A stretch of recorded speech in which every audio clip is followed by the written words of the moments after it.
কাইলৈ দেশৰ লোকসভা নিৰ্বাচনৰ চতুৰ্থ পৰ্যায়ৰ ভোট গ্ৰহণ দেশৰ 10খন ৰাজ্য আৰু এখন কেন্দ্ৰীয় শাসিত প্ৰদেশৰ 96টা লোকসভা সমষ্টিত হ'ব ভোট গ্ৰহণ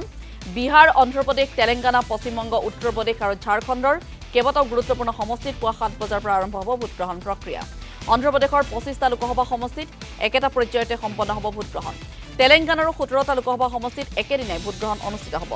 বিহাৰৰ 5টা ঝাৰখণ্ডৰ 4টা মধ্যপ্ৰদেশৰ 8টা মহাৰাষ্ট্ৰৰ 11টা উৰিষ্যাৰ 4টা উত্তৰ প্ৰদেশৰ 13টা আৰু পশ্চিমবংগৰ 8টাকৈ লোকসভা সমষ্টিত হ'ব ভোট গ্ৰহণ চতুৰ্থ পৰ্যায়ত 96টা সমষ্টিত আছে সৰ্বমুঠ 1717 গৰাকী প্ৰাৰ্থী কেইবাগৰাকীও হেভিৱেট প্ৰাৰ্থীৰ ভাগ্য বন্দী হ'ব ইভিএমত এই সকলৰ ভিতৰত আছে উত্তৰ প্ৰদেশৰ কনৌজৰ পৰা প্ৰতিদ্বন্দ্বিতা কৰা সমাজবাদী পাৰ্টীৰ মুৰব্বী অখিলেশ যাদৱ